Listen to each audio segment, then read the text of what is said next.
ben nous exigeons ça relaxe. Dans ce procès, qui est un procès pour l'exemple? Oui, Xavier avait le droit de ne pas se soumettre à cet acte humiliant de donner son ADN. Oui, le fichage ADN apparaît pour ce qu'il est, un outil de répression contre tous ceux qui remettent en cause l'ordre social et son injustice, comme d'ailleurs tous les fichages qui ont été inventés dans la société. Quand le gouvernement Jospin l'a mis en place en 98, il avait promis et juré que ce fichage ne servirait que pour les violeurs et les pédophiles. Et puis, comme toujours, ça s'est généralisé, ça s'est étendu.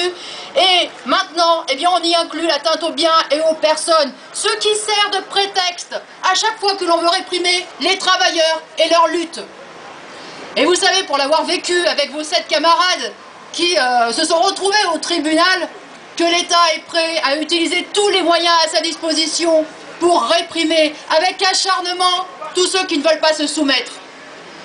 Alors oui, nous aussi, nous nous opposons à tous les fichages, de quelque nature qu'ils soient.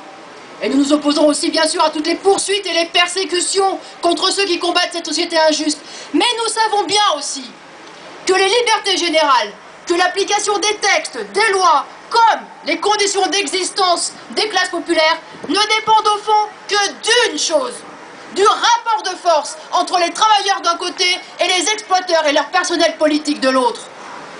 La preuve, c'est votre combat qui l'a faite.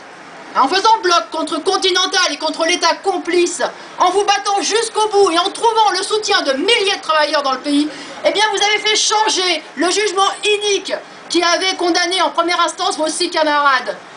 La justice, finalement, vous l'avez gagnée vous-même en vous battant.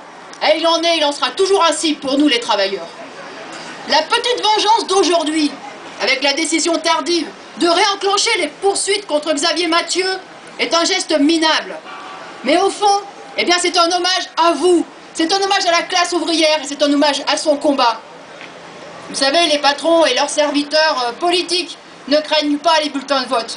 Ils craignent, à juste raison, les travailleurs quand ils prennent leur sort en main et quand ils savent se défendre jusqu'au bout, comme vous avez su le faire. Et quoi qu'ils disent et quoi qu'ils fassent, c'est vous qui avez gagné. Et c'est vous qui représentez l'avenir. Et aucun fichage, aucun procès n'y changera rien. Et le fait d'être là encore aujourd'hui, 2 ans après, aussi nombreux, le fait d'avoir réussi à maintenir cet élan de solidarité, elle préfigure les victoires de demain et la vraie justice. Celle qui fera que les travailleurs en finiront une fois pour toutes avec la dictature économique de cette classe bourgeoise. Alors relax pour Xavier et vive la solidarité ouvrière.